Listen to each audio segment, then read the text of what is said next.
तो हेलो बच्चों, मैं आपके साथ एक नया लेक्चर के साथ फिर से आ गया हूं। आई होप आप इसके पहले वाला जो भी इलेक्ट्रिक फील्ड का जो वीडियो में डाल रखा हूं आपको, वो सभी वीडियो को आप देख लिए होंगे। उसका 2 वीडियो में पहले डाल रखा हूं, ये तीसरा वीडियो है। इसमें कॉन्सेप्ट हम लोग किसके बारे में पढ़ेंगे, तो इसके बारे में हम लोग उस कॉन्सेप्ट के बारे में पढ़ेंगे कि दो चार्ज के बीच में न्यूट्रल पॉइंट को पता लगे, दो चार्ज के बीच न्यूट्रल पॉइंट कहाँ पे होता है। उसमें से हम लोग बाबू दोनों चार्ज का साइन सेम भी हो सकता है और दोनों चार्ज का साइन जो है अपोजिट हो सकता है। तो यहाँ पे मैं आपको एक सवाल शुरू में बता देता हूँ कि एक चार्ज प्लस का क्यू है, दूसरा चार्ज माइनस क्यू का है, तो इसके बीच न्यूट्रल पॉइंट इधर होगा कि इधर होगा कि इसके बीच में कहाँ पे होगा, इसकी वैल्यू क्या होगी। तो ये जो सवाल है बहुत इंपॉर्टेंट सवाल है। क्यों?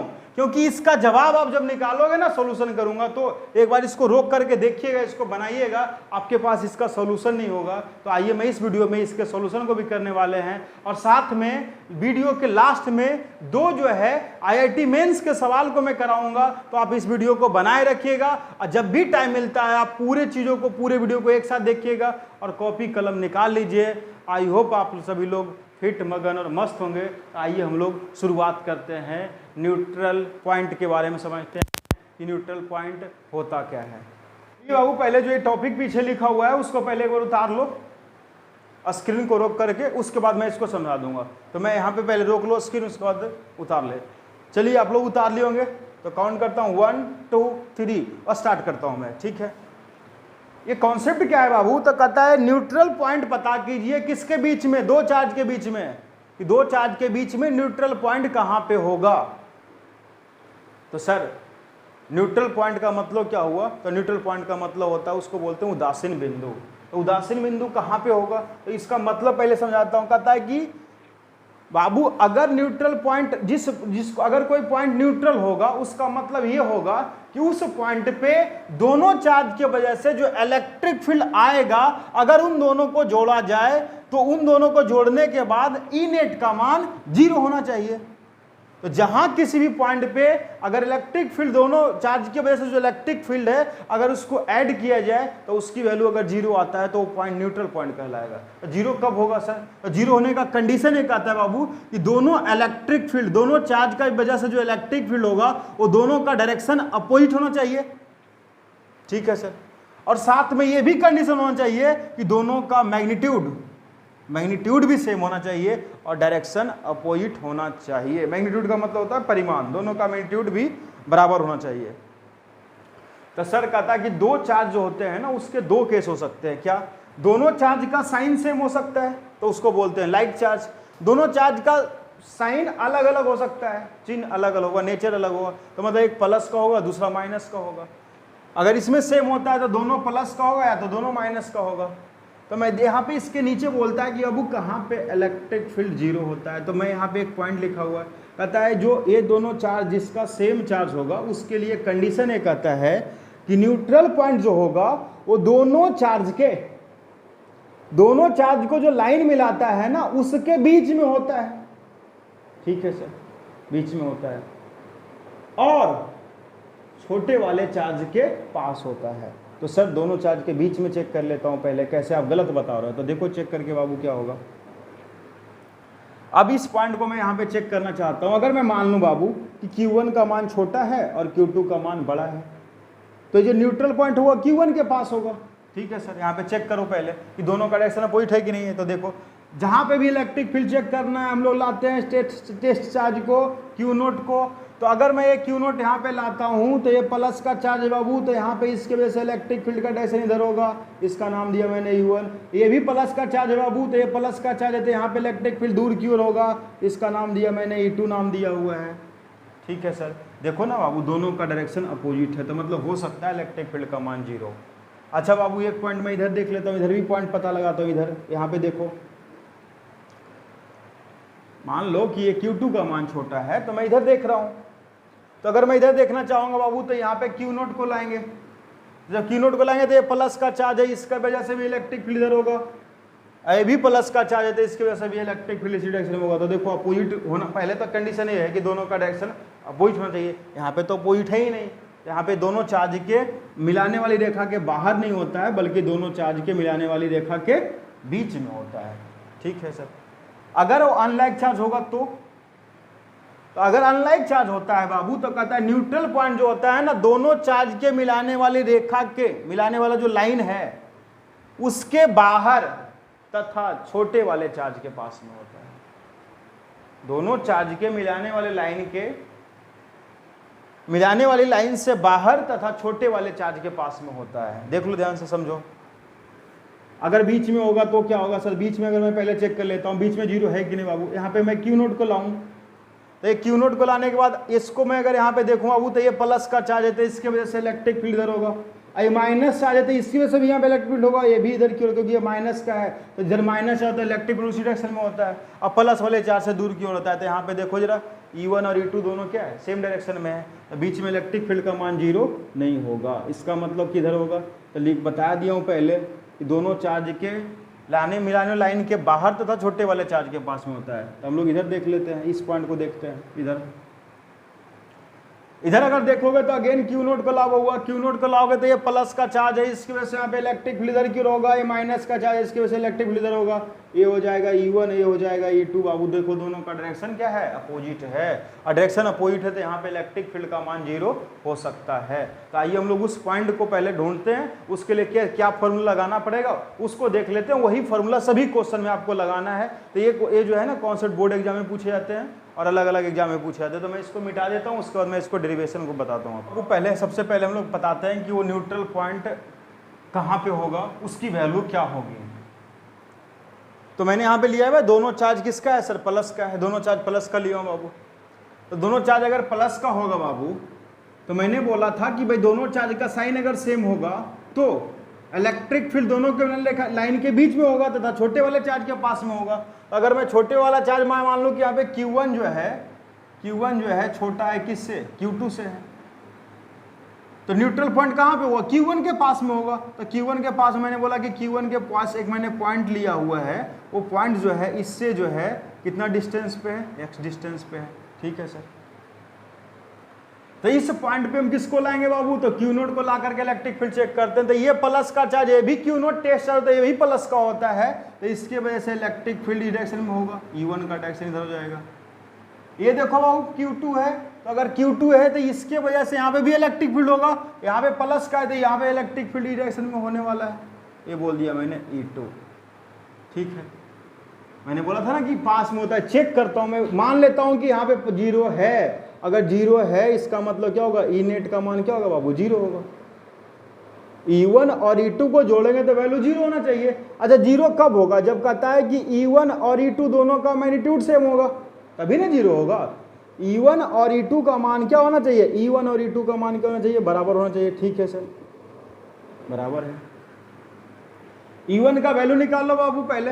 E1 का वैल्यू पहले वाले चार्ज की वजह से है तो क्या हो जाएगा, K Q1 बटा यहाँ से लेके यहाँ तक का डिस्टेंस कितना हो जाएगा, x² बराबर K Q2। इसका लगाते हैं फॉर्मूला दूसरे वाले चार्ज की वजह से, K Q2 बटा यहाँ से लेके यहाँ तक का डिस्टेंस। देखो बाबू ये वाला टोटल L है, ये वाला x है, तो बचा हुआ कितना हो जाएगा, बचा हुआ हो जाएगा L माइनस x का होल स्क्वायर। K से K मर गया। ठीक है सर, मर गया, क्या किया जाए।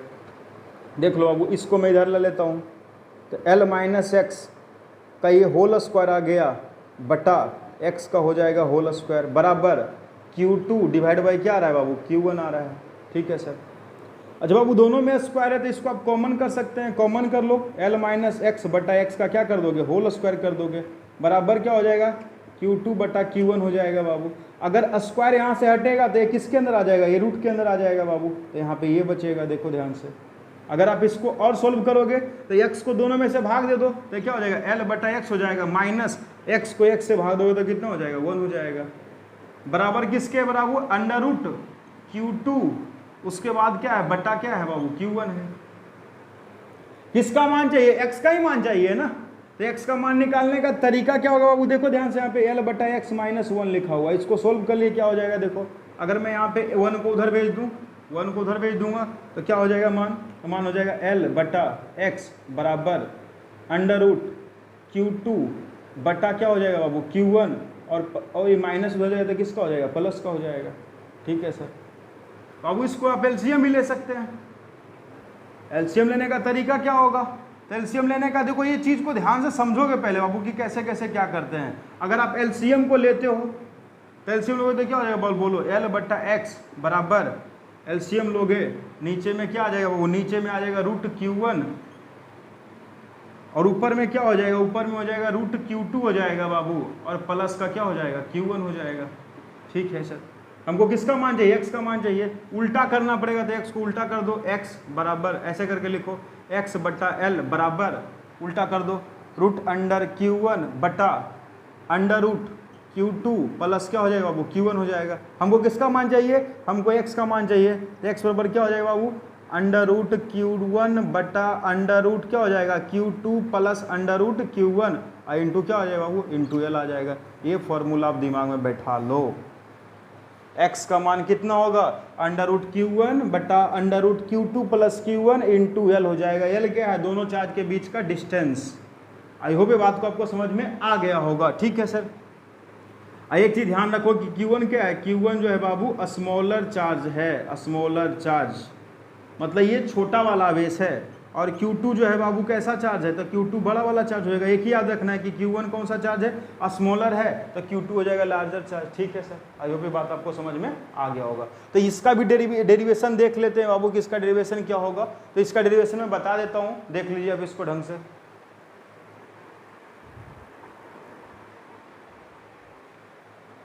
अगेन देख लो वो एक प्लस का चार्ज है, दूसरा किसका है, माइनस का चार्ज है। अब बोल दिया कि भाई दोनों के बीच का डिस्टेंस कितना है, एल है। तो मैंने बोला था कि भाई दोनों चार्ज अगर अपोजिट होगा तो न्यूट्रल पॉइंट जो कहाँ पे होंगे, तो सर न्यूट्रल पॉइंट जो है छोटे वाले चार्ज के पास में होगा। तो छोटा वाला चार्ज कौन सा है, तो मैं पे मान लेता हूँ कि Q1 का मान क्या है, Q2 से छोटा है। तो इलेक्ट्रिक फील्ड जो होगा ये दोनों चार्ज के बीच में नहीं बल्कि इधर की ओर होगा, इधर की ओर छोटे वाले चार्ज के पास में, क्योंकि Q1 का मान मैंने बोला छोटा है।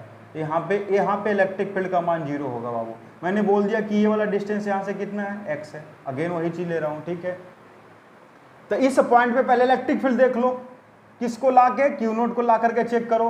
प्लस का चार्ज है तो प्लस के चार्ज की वजह से इलेक्ट्रिक फील्ड डायरेक्शन में होने वाला है बाबू, तो E1 का डायरेक्शन ही हो गया। ये माइनस का चार्ज है तो इसके वजह से भी यहाँ पे इलेक्ट्रिक फील्ड होगा, तो इसकी वजह से इलेक्ट्रिक फील्ड डायरेक्शन में होने वाला है।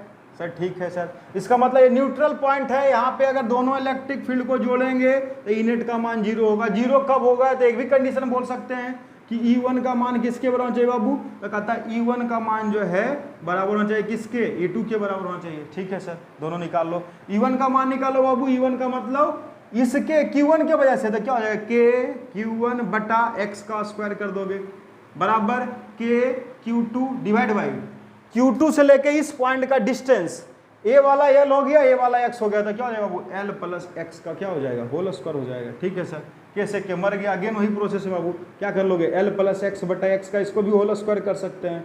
इधर क्या बचेगा Q2 बटा क्या बचेगा बाबू Q1 बचेगा। स्क्वायर है तो इधर जाके किस में हो जाएगा, रूट में हो जाएगा। ठीक है सर, डिवाइड कर लो बाबू, एल बटा एक्स प्लस क्या हो जाएगा 1 बराबर क्या हो जाएगा अंडर रूट Q2 बटा क्या हो जाएगा वो Q1 हो जाएगा। 1 को उधर भेज दो, इधर प्लस का उधर जाएगा तो किसका हो जाएगा, उधर जाकर के माइनस का हो जाएगा। ठीक है सर, एलसीएम ले लो बाबू, क्या हो जाएगा एलसीएम, तो एल बटा एक्स बराबर एलसीएम लोगे तो क्या हो जाएगा under root Q2 minus under root Q1 बटा अंडर रूट क्या हो जाएगा वो Q1 हो जाएगा। एक्स का मान चाहिए, उल्टा कर दो, एक्स बटा एल बराबर अंडर रूट Q1 बटा under root Q2 minus under root Q1 हो जाएगा। x का मान चाहिए तो क्या हो जाएगा अंडर रूट Q1 बटा under root Q2 minus under root Q1 और इंटू क्या कर देंगे, इंटू एल कर देंगे। आई होप ये बात को आपको समझ में आ रहा है। ये दोनों चार्ज को आपको सेम रहेगा, ध्यान से समझना कि अगर दोनों लाइक चार्ज होंगे, अगर दोनों लाइक चार्ज होता है तो बीच में साइन बस सब चीज सेम है। यहाँ पे लाइक चार्ज होगा तो बीच में प्लस आएगा, और यहाँ पे अनलाइक चार्ज होगा तो बीच में किसका साइन आएगा, माइनस का साइन होगा। आई होप इस चीजों को आप समझ गए होंगे। अनलाइक चार्ज होगा मतलब दोनों का चार्ज का, दोनों आवेश का चिन्ह अगर अपोजिट होगा तो बीच में साइन माइनस का होगा। अगर दोनों चार्ज का साइन सेम होता है तो बीच में किसका साइन आएगा, प्लस का साइन आएगा। आई होप इस बात को आप समझ गए होंगे। तो आपको जब भी ऐसा क्वेश्चन मिलता है तो आप फट दौड़ बना लीजिएगा। इसके बेस में कुछ क्वेश्चन दे देता हूँ और कुछ क्वेश्चन मैं करवा भी दूंगा, डायरेक्ट आप इसको चेक करके बना सकते हैं। क्वेश्चन दिया हो बाबू, न्यूट्रल पॉइंट पता लगाना है दो चार्ज के बीच में, दो चार्ज के बीच में न्यूट्रल पॉइंट पता लगाना है। इसके लिए मैंने 6 क्वेश्चन दिया हुआ है, तो मैं एक एक क्वेश्चन बता देता हूँ। एक मैं लाइक चार्ज का बता देता हूँ, एक मैं अनलाइक चार्ज का बता दूँ। लाइक चार्ज मतलब दोनों चार्ज का साइन सेम होना चाहिए, दोनों प्लस का होना चाहिए या तो दोनों माइनस का होना चाहिए। तो उसके लिए फॉर्मूला एक्स का क्या फॉर्मूला, एक्स का फॉर्मूला ये वाला है बाबू, लिख लो इसको पहले, x over under root Q1 बटा under root Q2 plus under root Q1 into L लिखा हुआ है। ठीक है सर, बना लिया इसको, पहले निकाल लो एक्स का मान। पहला क्वेश्चन में एक्स बराबर Q1 मैंने बोला था कौन सा चार्ज है बाबू, याद रखोगे दोनों केस में Q1 जो होता है वो स्मॉलर चार्ज है, छोटा चार्ज होता है, सबसे छोटा चार्ज दोनों में से। तो दोनों में से सबसे छोटा चार्ज यहाँ पे कौन सा है, 4Q है। कुछ सॉरी, इसमें ए वाला Q है, ए वाला चार्ज छोटा है। तो इसके बगल में देख लो बाबू, मैग्नीट्यूड देखना, ये क्या लिखा हुआ Q उसको मत लिखना, बस मैग्नीट्यूड को लिख लो। क्या होगा मैग्नीट्यूड, सुनना ध्यान से, मैग्नीट्यूड लिखना होगा। तो अंडर रूट Q1, तो अंडर रूट Q1 अगर मैं करता हूं तो इसके पहले का वैल्यू कितना लिखा हुआ, 1 लिखा हुआ है बाबू, 1 लिखा हुआ है, डिवाइड बाई ए रूट के अंदर है, root divide by under root Q2 का मान कितना लिखा है, इस वैल्यू में लिख रहा हूँ केवल 4 प्लस अंडर रूट 1, और इसको क्या हो जाएगा बाबू इंटू एल कर दोगे, शॉर्टकट है 1 बटा 2 प्लस 1 3 और इंटू एल, कितना हो जाएगा एल बटा 3 हो जाएगा। मतलब इससे L/3 डिस्टेंस पे, L/3 डिस्टेंस सॉरी इसके पास में छोटे वाले, आंसर करके कैसे लिखोगे, आंसर करके लिखो क्या है L/3 फ्रोम, कहाँ से लिखोगे प्लस Q चार्ज के से, प्लस Q चार्ज से x का मान जो होगा वो L/3 होगा, कहाँ से, फ्रॉम Q से होगा। ये भी बात को दिमाग में याद रखोगे। ठीक है सर, अब एक दूसरा टाइप का मैं क्वेश्चन बताता हूँ, दूसरा टाइप क्या कहता है, देखिए ध्यान से। एक मैं वैल्यू वाला ले लेता हूँ, नीचे वैल्यू वाला क्वेश्चन दिए हुए बाबू, ये वाला, एक प्लस का एक माइनस का, इसको देख लो। ये देखना बाबू, ध्यान से देखना कि Q1 का मान क्या लिखा हुआ है, Q1 का मान लिखा हुआ है 16 इंटू माइनस का है इंटू 10 की पावर माइनस 6 कूलम हो जाएगा, और Q2 का मान कितना दिया हुआ है, Q2 का मान दिया हुआ है 25, तो 25 इंटू 10 की पावर माइनस 6 कूलम हो जाएगा। पहले आप इसको कूलम में बदल देना, तभी फॉर्मूला लगाना। और दोनों के बीच का डिस्टेंस दिया हुआ है सेंटीमीटर में, कोई फर्क नहीं पड़ेगा, मीटर में बदलने की जरूरत नहीं है। तो एक्स का मान क्या हो जाएगा, इन दोनों में से कौन छोटा है, तो सर इन दोनों में से छोटा आवेश कौन सा है, तो छोटा कौन सा होगा बाबू, ये वाला छोटा है और ये वाला बड़ा है। क्या करोगे देख लो, अंडर रूट Q1 मैंने बोला था यही वैल्यू लिखना है, तो लिख लो 16 इंटू 10 की पावर 6 डिवाइड बाई Q2 का मान कितना लिखा हुआ है, अंडर रूट 25 इंटू 10 की पावर 6 माइनस 6 लिखा हुआ है, minus 6 minus under root Q1, तो क्या होगा 16 इंटू 10 की पावर माइनस 6 इंटू एल का मान कितना लिखा हुआ बाबू, एल का मान दिया हुआ है कितना 18 दिया हुआ है, 18 लिख लोगे। इसको सोल्व कर लीजिएगा। सोल्व करने का तरीका क्या कहता है बाबू, सोल्व कर लो इसको जल्दी जल्दी, क्या हो जाएगा सेल, इसका अगर रूट क्यूब निकालोगे तो 4 इंटू 10 की पावर कितना हो जाएगा -3 हो जाएगा। ये वाला तरीका आना चाहिए आपको सोल्व करने के बाबू। डिवाइड बाई ये कितना लिखा है ध्यान से देखो, 25 है तो 25 है तो कितना हो गया 5 इंटू 10 की पावर -3, माइनस का साइन दे दो, ये क्या हो जाएगा 4 इंटू 10 की पावर कितना बोला था, 10 की पावर कितना देते हैं -3 इंटू दोनों के बीच का डिस्टेंस आपको पता होना चाहिए, डिस्टेंस कितना दिया हुआ बाबू 18 दिया हुआ है 18। ठीक है,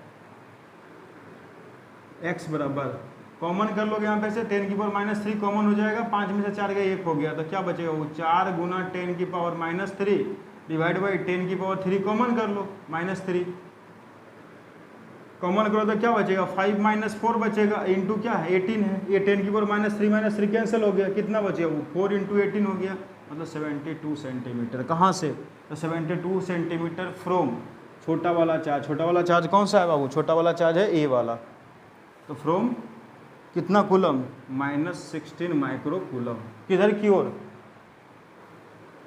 आउटसाइड लिखोगे 72 सेंटीमीटर आउटसाइड मतलब बाहर की तरफ, फ्रॉम -16 टू 10 की पावर -16 माइक्रो कूलम के बाहर होगा। एक क्वेश्चन और यहाँ पे इसी तरह का वैल्यू का लिख लो आप लोग, उसके बाद हम लोग नेक्स्ट क्वेश्चन जो बनाएंगे, वो जो नेक्स्ट क्वेश्चन होने वाला है वो IIT का कॉन्सेप्ट का होगा, जो 2019 के मेंस एग्जाम में पूछे गए सवाल है, उसके बेस क्वेश्चन होंगे, तो उसको देख लेंगे। पहले वैल्यू यहाँ पे लिख लो -25 माइक्रो कूलम, इधर लिख लो +36 माइक्रो कूलम, इधर उल्टा कर लेना, इधर कर लो 36, इधर कर लो 25।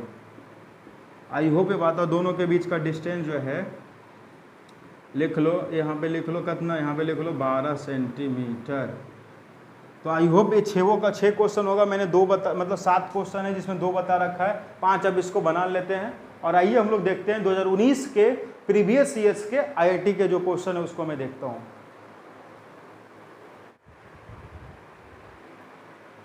एक सवाल में ले रहा हूँ बाबू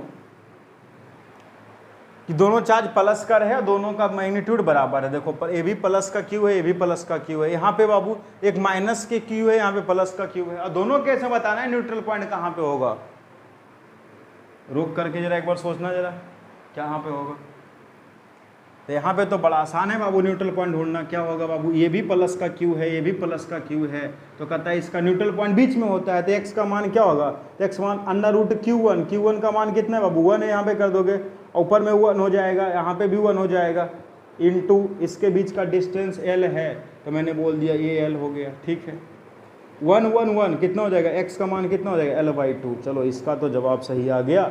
मतलब इसके सेंटर पे, दोनों चार्ज के सेंटर पॉइंट पे, अगर मान लो ये 12 सेंटीमीटर दिया हुआ है, 12 सेंटीमीटर, तो इधर से भी 6 सेंटीमीटर होगा, इधर से भी 6 सेंटीमीटर होगा। इसमें बताना जरा, चलो जरा, ये जवाब ही नहीं आप दे पाओगे। क्यों? देखो सोल्व करके एक्स का मान क्या हो जाएगा? एक्स का मान हो जाएगा √1 बटा √1 माइनस √1 इंटू L। देखो जरा सोल्व करके, 1/0 इंटू L। एक्स का मान क्या आ गया? इनफाइनाइट। वाह, इसका मतलब यहाँ पे जो है बाबू, इस केस में अगर दोनों चार्ज का मैग्नीट्यूड सेम रहे और साइन अगर अपोजिट रहता है तो न्यूट्रल पॉइंट इस केस में संभव ही नहीं है। यहाँ पे लिख दोगे ऐसा, जब भी आपको क्वेश्चन तो लिख दोगे neutral point is not possible. जो है उदासीन बिंदु, इसका निकाल ही नहीं सकते हैं। आई होप इस बात को आप समझ में आ गया होगा। तो आइए बाबू हम लोग एक आईआईटी मेंस 2019 का एक क्वेश्चन को देखते हैं। उसके बाद आपको मैं पहले लिख देता हूं, उसके बाद मैं आपको उसको बता दूंगा क्या है।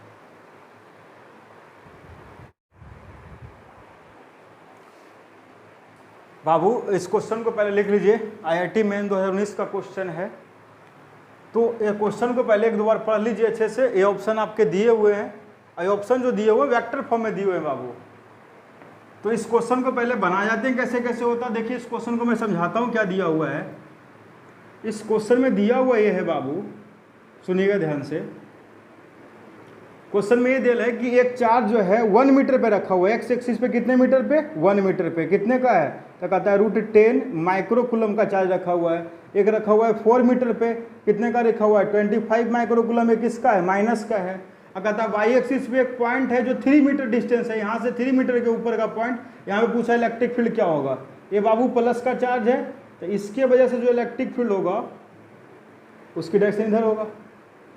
ये माइनस का चार्ज है, तो यहाँ पे अगर इसको मिलाओ, लाइन को, पहले लाइन को मिला लिया, ये वाला देखो यहाँ से यहाँ तक क्या हो जाएगा वो, ये वाला वैल्यू, ये इधर इलेक्ट्रिक फील्ड किसके वजह से? इस चार्ज की वजह से इलेक्ट्रिक फील्ड का डायरेक्शन इधर होगा, इस चार्ज की वजह से यहाँ पे इलेक्ट्रिक फील्ड का डायरेक्शन इस तरफ होगा। ठीक है सर। तो पहले E1 और E2 को वेक्टर फॉर्म में लिखने का मैं तरीका बताता हूँ क्या होगा बाबू। कि E1 का मान मैं निकालना चाहता हूँ, E1 का मान। तो E1 देखो क्या हो जाएगा। E1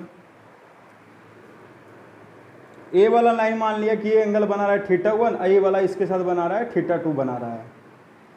ठीक है, इसको जब भी आपको वेक्टर फॉर्म में लिखना बाबू, तो E1 E2 का तो मैग्नीट्यूड बाद में निकालेंगे, पहले मैं इसको रिजोल्व कर लेता हूँ। रिजोल्व करने का तरीका क्या है सर? तो ये अगर θ2 है बाबू, तो इसके वजह से ये वाला अल्टरनेट एंगल इसका मान क्या होगा? θ2 हो जाएगा। तो अगर ये θ2 की बात करेंगे, इस θ2 की बात करेंगे, तो θ2 का एक कंपोनेंट इधर आ जाएगा, एक कंपोनेंट नीचे की ओर आएगा। तो इसको बोलेंगे तो इसका वैल्यू एक इधर की ओर आएगा, उसका मान किसके बराबर? ये है E2।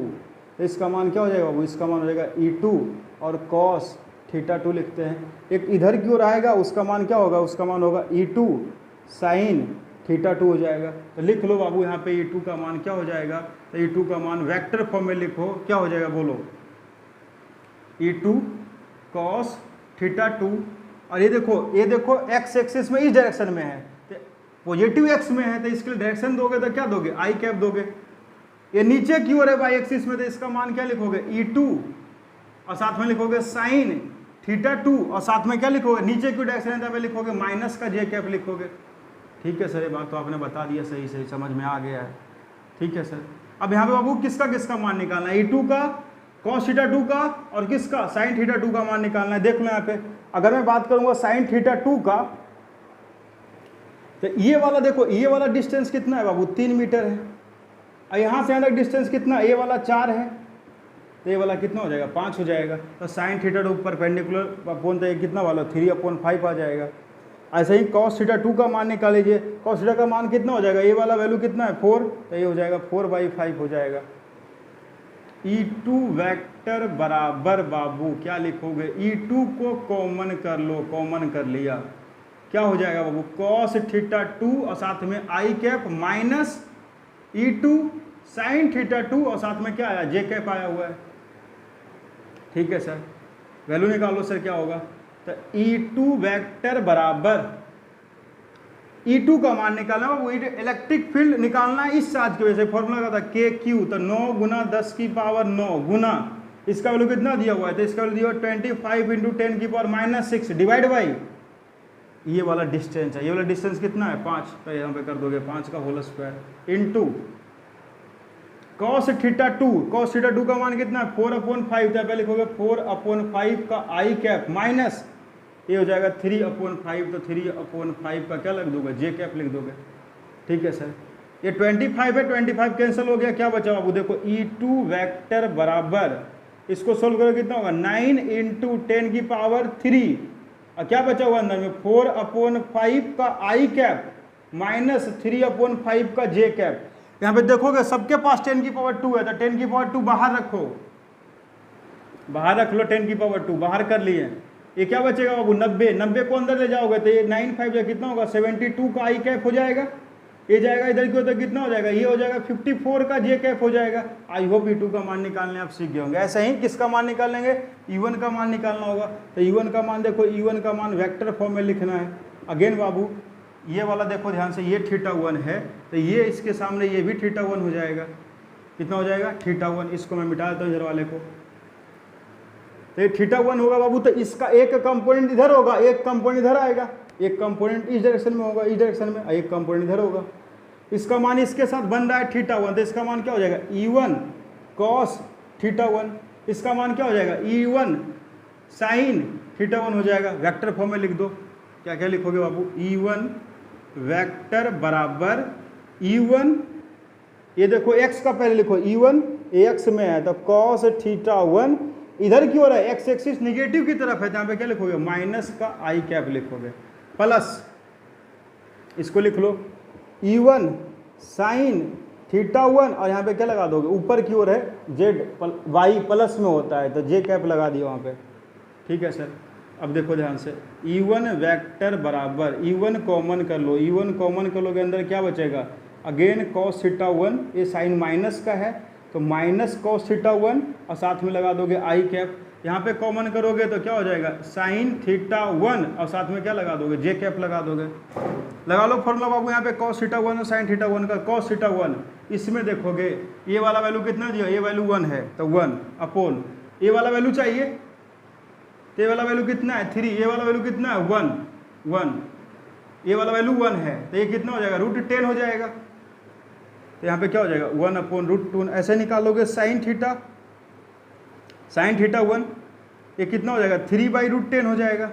ठीक है सर, लगा लो फॉर्मूला बाबू, E1 बराबर E1 वेक्टर बराबर, E1 का मान कितना होगा k का मान 9 × 10 की पावर 9 गुना Q1 का मान कितना दिया √10 × 10 की पावर कितना हो गया बाबू -6, माइक्रो में था इसीलिए, बटा √10 का क्या कर दोगे, √10 का हो जाएगा होल स्क्वायर इंटू माइनस का माइनस cos थीटा 1 कितना हो गया 1/√10 आई कैप प्लस sin थीटा 1 कितना हो गया 3/√10 और साथ में क्या लगा दोगे, जे कैप लगा दोगे, ये √10 का होल स्क्वायर, देखो √10 का होल स्क्वायर है, दिमाग में याद रखोगे बाबू, E1 बराबर 10 बचेगा, यहाँ पे क्या बचेगा 10, तो कितना हो गया 9 × √10 गुना 10 की पावर कितना हो गया 3 डिवाइड बाई क्या हो जाएगा 10 इंटू -1/√10 का आई कैप प्लस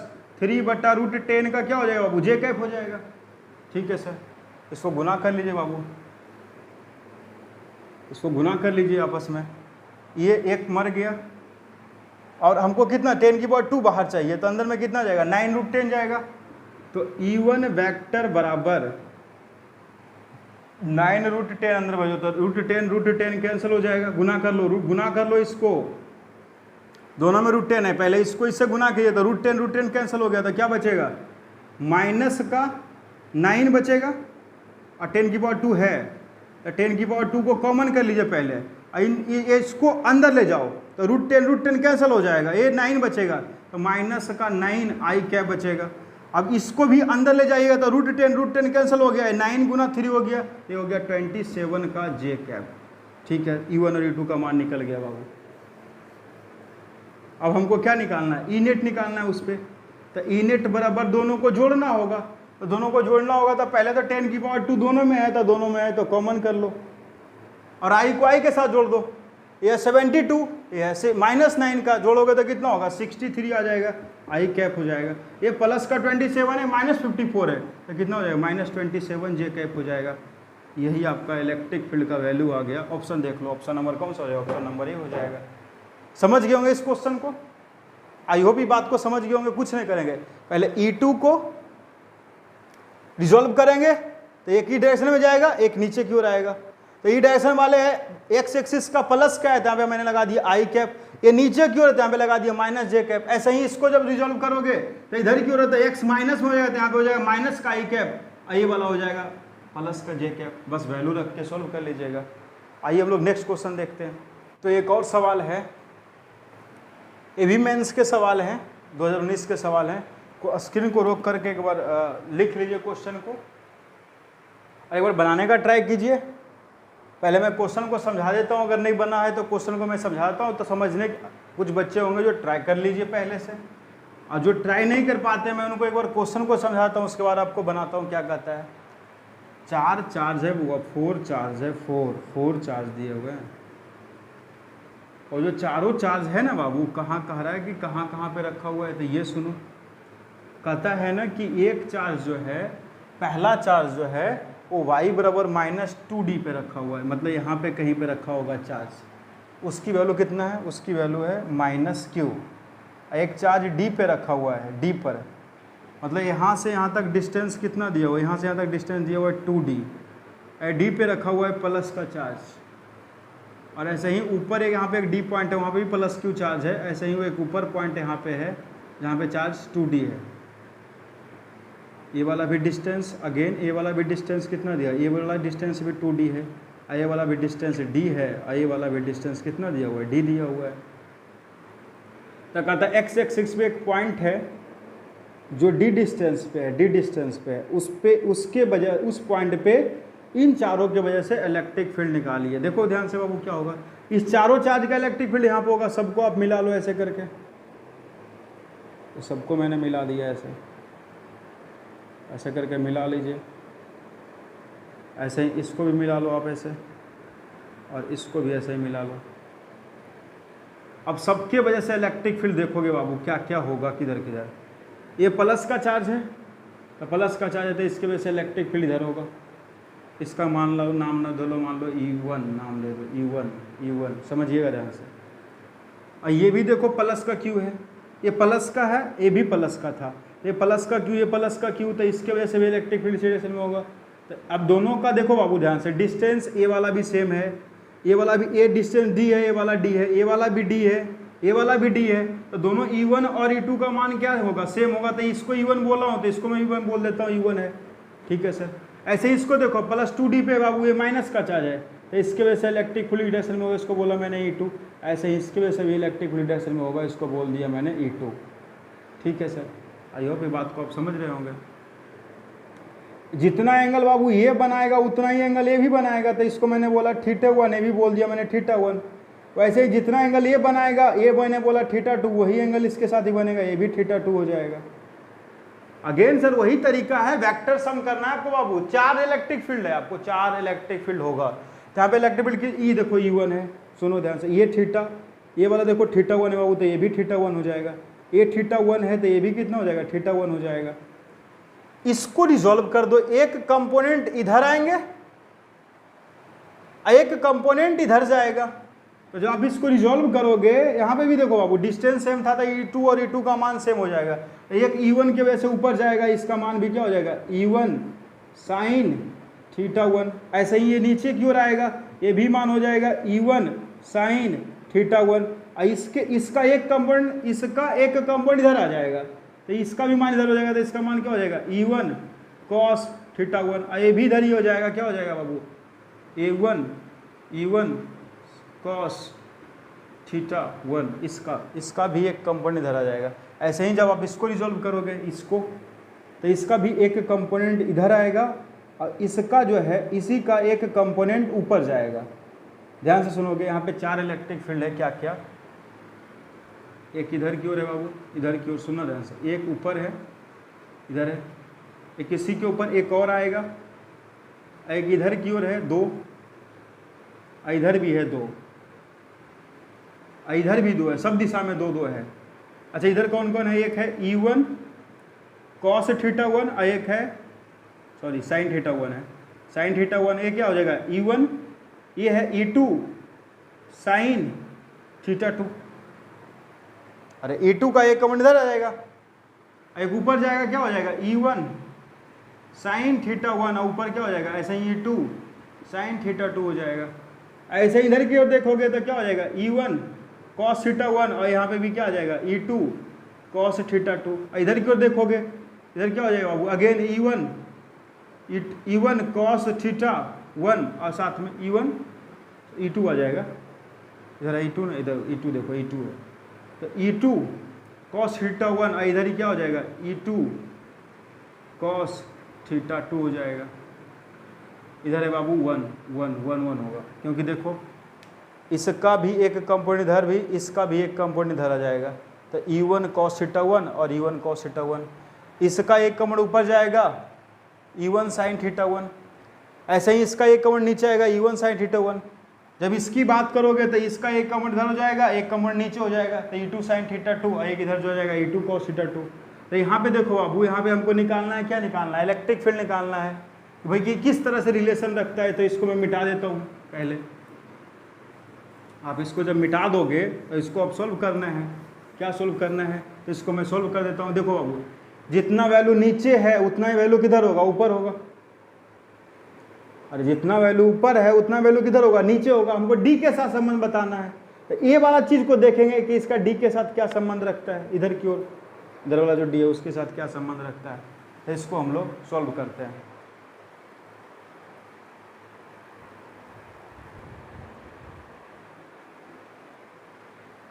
अब आप वो यहाँ पे देखते हैं E1 sin θ1, इधर भी है E1 sin θ1, इधर है E2 sin θ2, इधर भी E2 sin θ2 है।